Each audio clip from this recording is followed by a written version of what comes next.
Hello अस्सलाम वालेकुम, मैं हूं Sonia Shaikh and welcome back to my channel. आज की वीडियो में मैं आपको बताऊंगी कि ऑरेंज पील पाउडर हम घर पर कैसे बना सकते हैं और उसको एक लंबे अरसे तक के लिए कैसे महफूज कर सकते हैं। उसके अलावा इस वीडियो में मैं आपको ये भी बताऊंगी कि बच्चों की फेयरनेस के लिए फ़ाइन क्वालिटी का ऑरेंज पील पाउडर आप घर पर इस पाउडर से कैसे हासिल कर सकते हैं।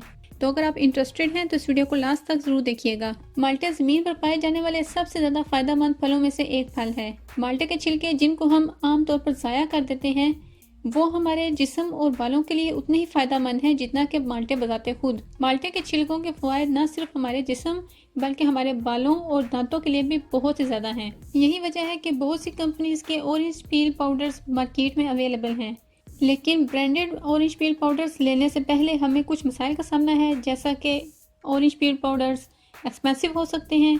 हमें खदशा होता है कि उसके अंदर उन्होंने कुछ मिलावट की हुई है। बाज़ औक़ात orange peel powders easily available नहीं होते, हमें उन्हें ढूंढने के लिए काफ़ी तगोदो करनी पड़ती है। इवन कि अगर ऑरेंज पील पाउडर्स एक्सपेंसिव ना भी हों तब भी हमें उन पर कुछ ना कुछ पैसा खर्च करना ही पड़ता है। तो अगर थोड़ी सी मेहनत से घर पर ही हमें बगैर पैसा खर्च किए ऑरेंज पील पाउडर बनाने का तरीका आ जाए तो उससे बेहतर बात ही कोई नहीं। सबसे पहले मैं आपको ऑरेंज पील पाउडर के मुख्तसरन थोड़े से बेनिफिट्स बताती हूँ, फिर आपको बताऊंगी कि मैं ऑरेंज पील पाउडर घर पर कैसे तैयार करती हूँ और उसे कैसे महफूज रखती हूँ एक लंबे अरसे तक के लिए। ऑरेंज पील पाउडर हमारे फेस को ग्लोइंग बनाता है, इसलिए उसे DIY फेस पैक्स में ऐड किया जाता है। उसके अलावा orange peel powder face packs आपको सन टैन से भी छुटकारा दिलाते हैं। ऑरेंज पील्स में सिट्रिक एसिड काफ़ी अच्छी खासी मिकदार में मौजूद होता है, जो कि हमारे स्किन टोन को लाइटन अप करने में भी मदद करता है और एज ए नेचुरल ब्लीच के तौर पर यूज़ होता है। ये आपके पोर्स को अनक्लॉग करता है और आपके पोर्स में से डर्ट और एक्सेस ऑयल्स को रिमूव करता है। आपकी पिंपल्स और एक्नी को ट्रीट करता है। अगर आपके फेस पर एक्नी मार्क्स या दूसरे स्कार्स वगैरह हैं तो उनको भी रिमूव करता है। उसके अलावा इसमें एंटीऑक्सीडेंट्स शामिल होते हैं जो कि एजिंग के प्रोसेस को स्लो डाउन करते हैं, आपके रिंकल्स को, सैगिंग स्किन को, फाइन लाइंस को और डार्क स्पॉट्स को रिमूव करते हैं। इनमें मौजूद एंटीऑक्सीडेंट्स और विटामिन C आपकी स्किन टोन को लाइटन अप करते हैं। इवन कि अगर आप ऑरेंज पील पाउडर को रेगुलरली अपनी स्काल्प पर अप्लाई करें तो यह आपके बालों के लिए भी बहुत ही फायदेमंद है। ये तो हो गए ऑरेंज पील पाउडर के मुख्तसरन से कुछ फ़वाइद।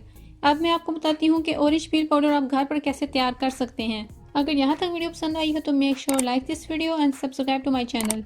तो टॉपिक की तरफ वापस चलते हैं। ऑरेंज पील पाउडर घर पर तैयार करने के लिए आपको ऑफ कोर्स चाहिए होंगे सिर्फ और सिर्फ माल्टों के छिलके। यहाँ पर आप देख सकते हैं कि मेरे पास 7 से 8 माल्टों के छिलके मौजूद हैं। पहले आप माल्टों को छील कर उनके छिलके अलग कर लेंगे और फिर उन्हें अच्छी तरह से वॉश कर लेंगे ताकि उनके ऊपर से कोई भी डस्ट, मिट्टी या कुछ भी गंद बला है वो उतर जाए और छिलके बिल्कुल साफ़ सुथरे हो जाएं। उसके बाद आप माल्टों के छिलकों को इस तरह से बारीक बारीक काट लेंगे।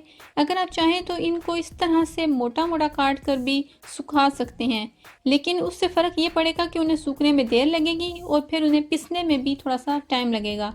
तो बेहतर यही है कि आप इनको इस तरह बारीक बारीक काट लें जिस तरह मैंने यहाँ पर काटा है, और फिर आप किसी खुली जगह पर जहाँ पर अच्छी खासी धूप लगती हो वहाँ पर नीचे कोई कपड़ा या कोई भी शीट बिछाकर उसके ऊपर इन छिलकों को फैला देंगे। सारा दिन इन छिलकों को आप धूप में पड़ा रहने देंगे और रात को समेट कर वापस रख लेंगे। बिल्कुल इसी तरह दूसरे दिन भी आपने सुबह से शाम तक इनको धूप में फैलाए रखना है। तकरीबन 3 से 4 दिन लगेंगे और आपके छिलके जो हैं वो बिल्कुल ठीक तरह से सूख चुके होंगे। फिर इन सूखे हुए छिलकों को आपने ग्राइंडर में डालना है और अच्छी तरह से ग्राइंड कर लेना है यहाँ तक कि इनका पाउडर बन जाए। उसके बाद आपने इस पाउडर को छलनी की मदद से छान लेना है और जो फोक आखिर में निकलेगा उसे आपने ज़ाया बिल्कुल नहीं करना। वो फोक आप यूज़ कर सकते हैं अपनी पेडिक्योर में। और छना हुआ पाउडर जो हमें मिलेगा वो होगा हमारा ऑरेंज पील पाउडर, जो कि बिल्कुल रेडी है अप्लाई करने के लिए अपने फेस पर, अपनी बॉडी पर, नेक पर, हर जगह पर आप इस ऑरेंज पील पाउडर को अप्लाई कर सकते हैं। इस पाउडर को महफूज करने के लिए सबसे पहले जब आप ये पाउडर बना लेंगे तो उससे एक दफ़ा फिर आप धूप में फैला कर रखेंगे ताकि उसमें अगर थोड़ी बहुत नमी रह गई है तो वो भी खुश्क हो जाए। उसके बाद आप इसको एक जार में महफूज कर लेंगे और वक्तन फ़वक्तन आप इस पाउडर को जार में से निकाल कर धूप में फैलाते रहेंगे। तो महीने में तकरीबन 2 बार हम इस पाउडर को इस जार में से निकालेंगे और एक दफ़ा धूप लगवा लेंगे, मेक श्योर करने के लिए कि इसमें बिल्कुल भी किसी किस्म की नमी नहीं है और ये पाउडर ख़राब ना हो। इस होममेड ऑरेंज पील पाउडर को मर्द और ख़वातीन दोनों यूज़ कर सकते हैं। ये बिल्कुल सेफ़ है दोनों की स्किन के लिए। अगर आप बच्चों की स्किन पर इसको यूज़ करना चाहते हैं बच्चों की फेयरनेस के लिए, तो इस पाउडर को आपने मज़ीद फाइन क्वालिटी में करना है। फाइन क्वालिटी में बच्चों के लिए किस तरह करना है वो भी मैं आपको करके दिखा देती हूँ यहाँ पर। इस पाउडर की फाइन क्वालिटी हासिल करने के लिए आप पहले एक बर्तन पर मलमल का कपड़ा डालेंगे और उसके ऊपर इस पाउडर को थोड़ा सा डालकर इसको छानने की कोशिश करेंगे। मलमल के कपड़े से छना हुआ पाउडर जो हमें मिलेगा वो बिल्कुल ही मुलायम और फाइन क्वालिटी का होगा। इस पाउडर को आप बच्चों की स्किन पर अप्लाई कर सकते हैं। क्योंकि बच्चों की स्किन बहुत ही नरम और मुलायम होती है, इसलिए उनके ऊपर अप्लाई करने वाली चीज़ें भी बहुत ही फाइन क्वालिटी की और नरम और नाजुक ही हमें चाहिए। तो ये फाइन क्वालिटी का निकला हुआ ऑरेंज पील पाउडर बच्चों के लिए बिल्कुल सेफ है। आप अपने बच्चों की फेयरनेस के लिए इसको बच्चों के फेयरनेस पैक में यूज़ कर सकती हैं। इस पाउडर को आप पूरी गर्मी अपने पास सेव रख सकती हैं, बशर्ते कि आप इसको वक्तन फ़वक्तन धूप लगवाती रहें। आने वाले दिनों में मैं इस ऑरेंज पील पाउडर को यूज़ करते हुए फेस ग्लोइंग, हेयर शाइनिंग और टीथ वाइटनिंग पर बहुत सी रेमेडीज़ अपलोड करने वाली हूँ। तो stay tune for those videos. और बहुत उम्मीद करती हूँ कि आपको आज की वीडियो पसंद आई होगी और आपके लिए ये वीडियो हेल्पफुल साबित हुई होगी। अगर वीडियो पसंद आई हो तो make sure like, share, comment and subscribe to my channel. बहुत जल्द फिर मिलेंगे एक नई वीडियो के साथ। खुदा हाफिज़।